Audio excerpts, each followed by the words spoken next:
Ngishonile Mbukeli anguvusele tindzabeni kule ndzambama. Ngitethula ngise Auckland Park eJozi etindlini tekusakadante SABC. Sibonge kutsi ukhethe thine. Nati lethamba embili lomuhla.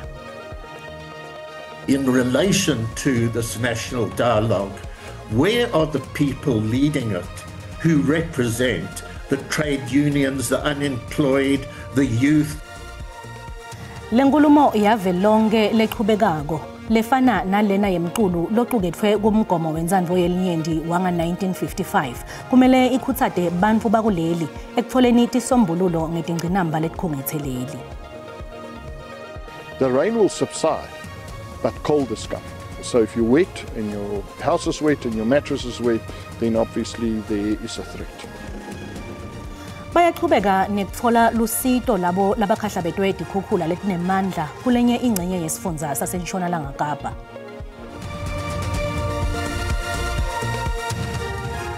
Lenkulumo yavelonke leqhubekako lefana nalena yemqulu loqukethwe kumgomo wentsandvo yelinyenti wanga 1955 kumele ikhutsate bantfu bakuleli ekutfoleni tisombululo ngetingqinamba letikhungetheleli kubuye kucinisekiswe ukuthi akuhlanganwa nje ukuthi kuyobukanwa emehlweni. Lona ngumbono walona bekayindvuna buye abe ngumkanjubovu wetemzabalazo Ronica Srills. Lomqulu lowentiwa ngekuhlanganisa imibono yebantfu bakuleli mhla tinge-26 enyangeni yenhlaba nga 1955 nalebo uholwa yi-Congress of the People bewufuna kutfola imivo yebantfu ukuthi bona bebafuna kuphila njani uma leli selithole intsandvo yelinyenti.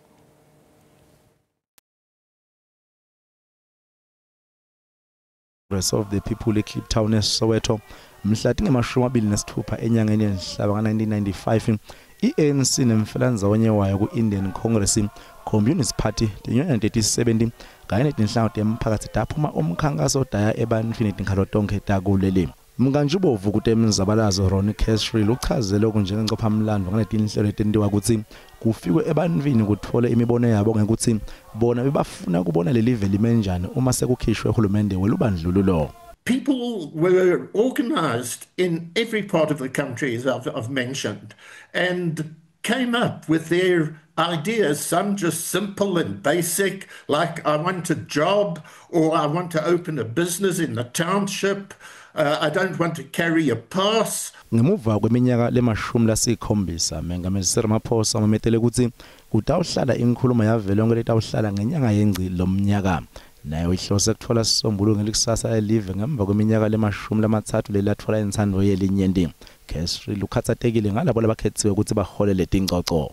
In relation to this national dialogue, where are the people leading it who represent the trade unions, the unemployed, the youth, the downtrodden?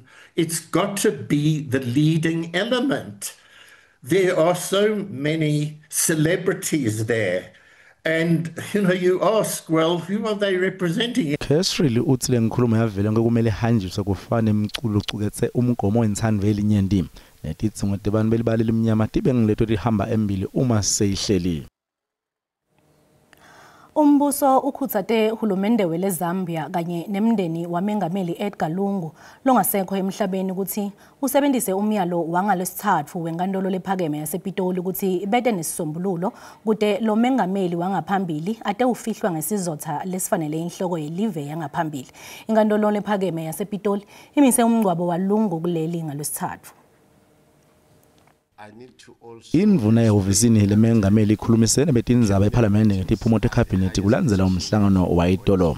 Uthi iCabinet isibonile lesinqumo senkantolo lesitsinza ludzaba lokungcwatshwa kwalo bengumengameli waseZambia Edgar Lungu. Cabinet has noted the judgment of the High Court of Pretoria interdicting the burial of the late President Lungu in South Africa after mutual agreement by the parties.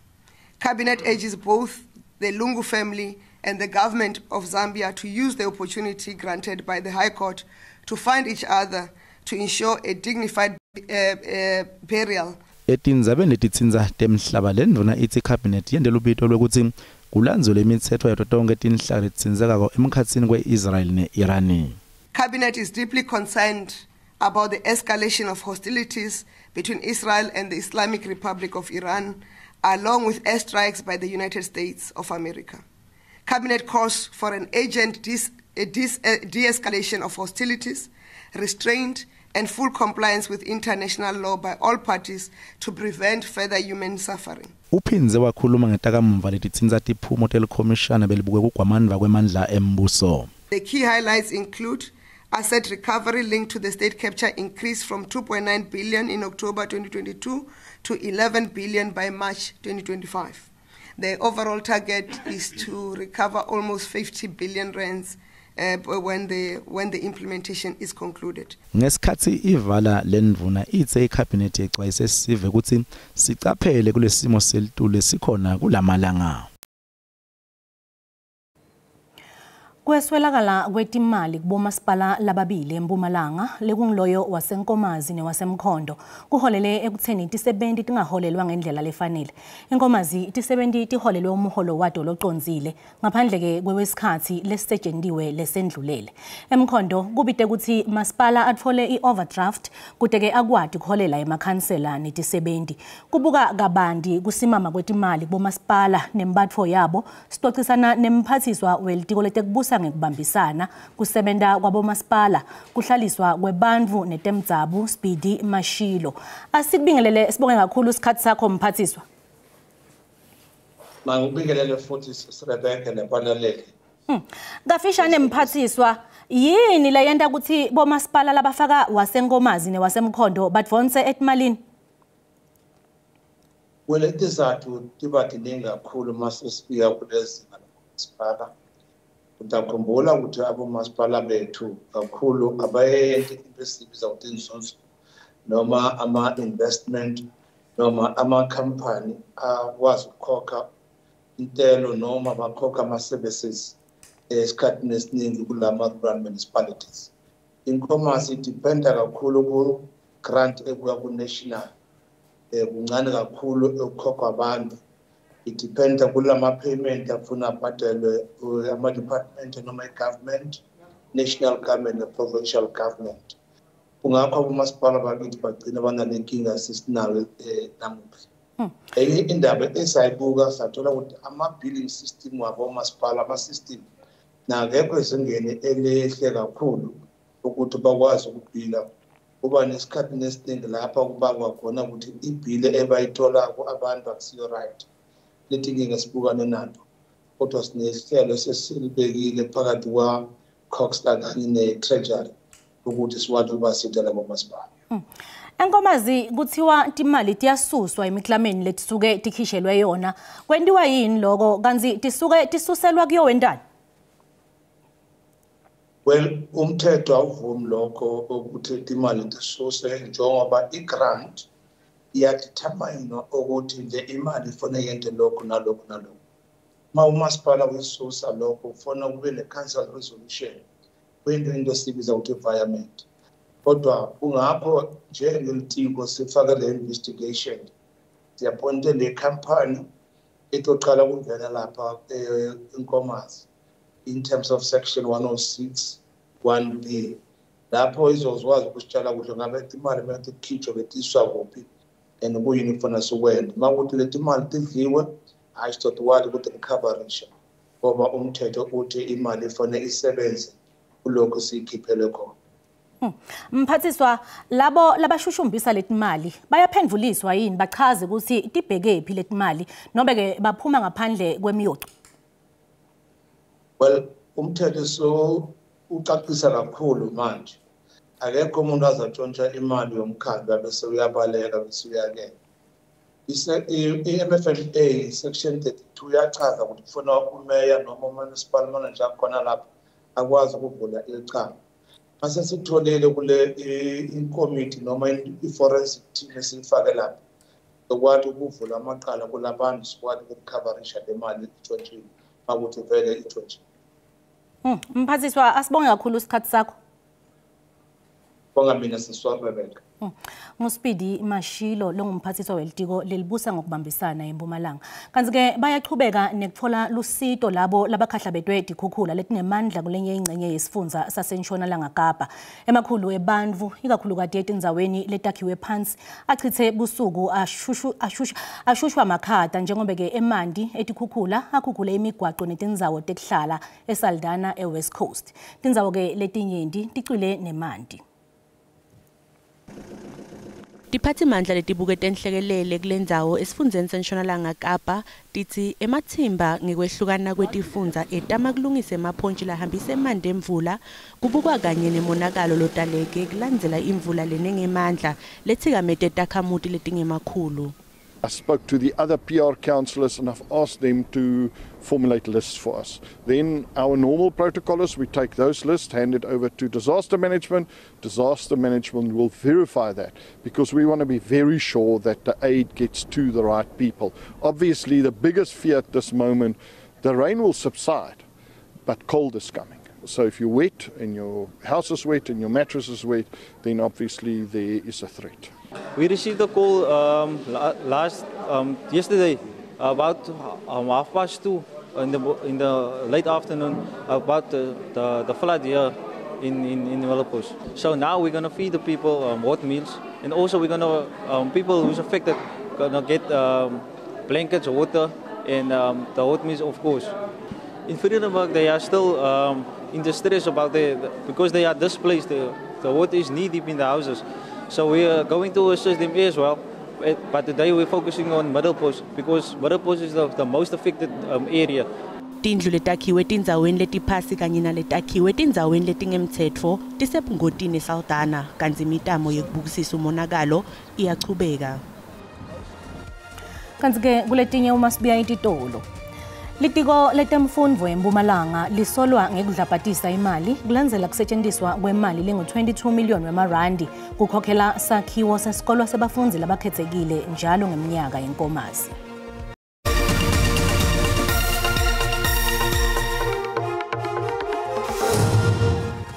Wamukelekile mbukeli esigabeni sesibili setindzaba. Uma ucedza kungena ukhethe kahle disekhona hlala nathi.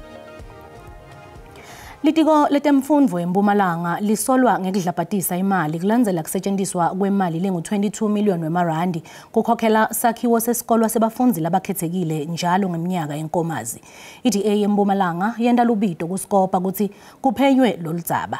Lelitiko liphindze lisolwe ngekuhlikihla sivumelwano semali lengu-11 million wemarandi yeminyaka kukhokhela sikolo lesesigugile sasebukhosi betfu ngeminyaka wa 2022. Kanti-ke le mali ibese yenyukela ku-22 million wemarandi kule minyaka leyengcile. Bangetulu kwemakhulu lamabili bafundzi labangeva etindlebeni labafundza kulesikolwa. Kanti lesikolwa sikhokhelwa tigidzi temarandi njalo ngeminyaka. Litiko letemfundvo kulesifundza ke lihlele kwakha lesinye isikolwa salabakhetsekile nanobe kwendiwa letethembiso eminyakeni lelishumi-4. The problem with this rent is 22 million can already have been used to start building the deaf and blind school in Emalahleni. But since last year, 2024, when they say design stage is done, everything, there's not one single brick that's been laid in building this deaf and blind school. Leli tiko lisamile ekutheni kufanele likhokhele lesikolwa 22 million wemarandi njalo ngeminyaka. Umnyango wezemfundo sisebenze kanzima kwenza sho ukuthi labantwana abawu-253 bakhona ukungena eklasini bayafunda and lokho angeke kushiwo ukuthi i-department imosha imali ngoba lokhu kukhulumisana ukusapota ilungelo lalabantwana ukuba seklasini bakhona ukufunda. Nyakenye bafundzi labalishumi-5 abakaphumeleli ehlolweni lwekuphela kweminyaka lwamatikuletsheni. Kanti-ke kweswelakala kwekusekelwa ngetinsita kubalulwe njengembangela yekungenti kahle. Njengebatali bebantwana labafundza la ebukhosi bethu sibuke ekuthenini litiko letemfundo lisincedze ngekuthi lisicashele bafundzisi noma bothishela labatawufundisa labantwana labakhubatekile ngoba sinebantwana labanekukhubateka lokuhlukene. Uma kucala umnyaka litiko letemfundvo lagcekwa ngekusebentisa 2 million wemarandi kuthenga bongcondomshini. Kanti-ke lokhu kwaholela ekutheni kumiswe inhloko yelitiko Lucy Moyane.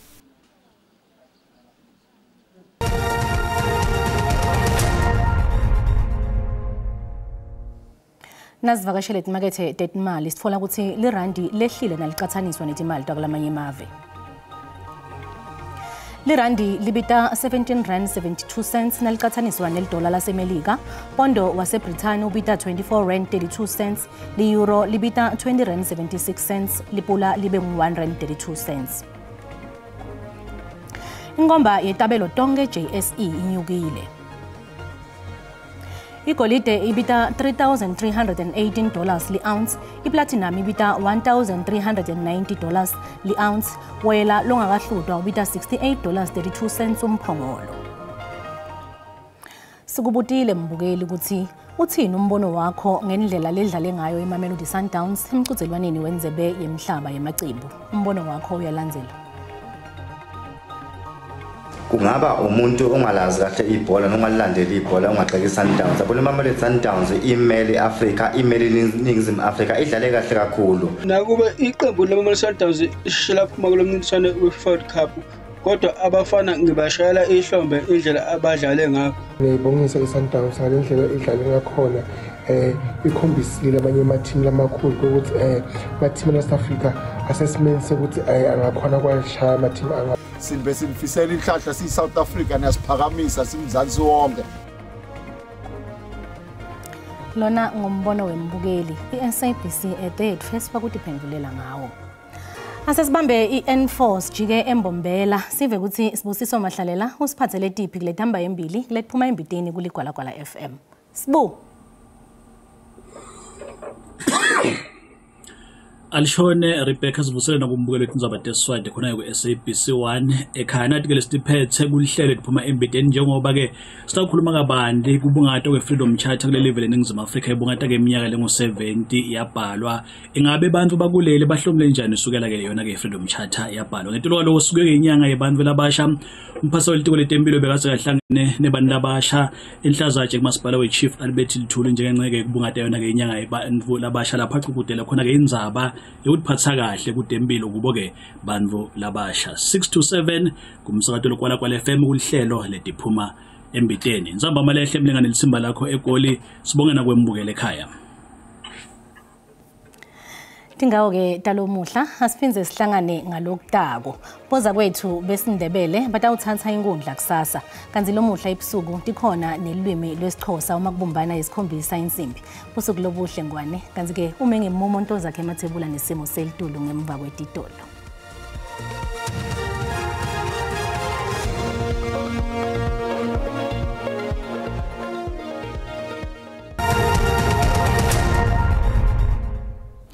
Asibuka kakhulu ke Rebecca kanzi ke sikubukele simo selitulu singabe ke sime njani kusihlwa ke namuhla kanzi ke ikhombisa kuba mahle kakhulu ke mathuba emvula mabuya kakhulu kade eShilonga Kapa ngoba lomuhla njengoba lapha kuye ke la 80% kanzi ke mawuhlela kuHerman Anas alapha kuye ke la 60% njengoba hleli ku 30% kakhulu kade enkabe nelive kanzi ke mawuthebuka ngoba lomuhla likhona ke naleli lichwa libonakala ke kakhulu kade lehla ke ikhathi 7 ngoba lomuhla kanzi ke ikhona nalomsingo womoya lobanzako lokhombisa ke kubonakala ungena ke ikhathi 7 ngoba lomuhla kanzi ke elangeni lakusasa asesekhona lawo mathuba emvula kakhulu kade mawubuka sifunza ke la eShilonga Kapa njengoba lapha kuye ke la 30% libonye ngemafu mawubuya ke la etifunzeni lethelugune ngalo lomuhla kanzi ke alapha kuye ke la 30% mawubuya kakhulu kade esifundeni iKwaZulu Natal kanzi ke isixwayiso lesivela baka South African Weather Service sihlwa namuhla likhombisa ke ukugubha amagagazi lwandle mawubuya kakhulu kade la eShilonga Kapa njengoba ke ikhona lemvula lematima kuleto ndzawo letowe kanzi ke nengcenye yesifundza ke la eEastern Cape ukhona nalomoya lokhombisa kuba matima ngalo lomuhla kanzi ke nelichwa alitibeki phasi linika ke emandla kakhulu kade esifundeni ke la eEastern Cape kanzi ke nalomoya lomatima lo wenda ke lwandle ligubha amagagazi leto ndzawo letowe usesekhona ngalo lomuhla kanzi ke naselangeni lakusasa sisekhona lesixwayiso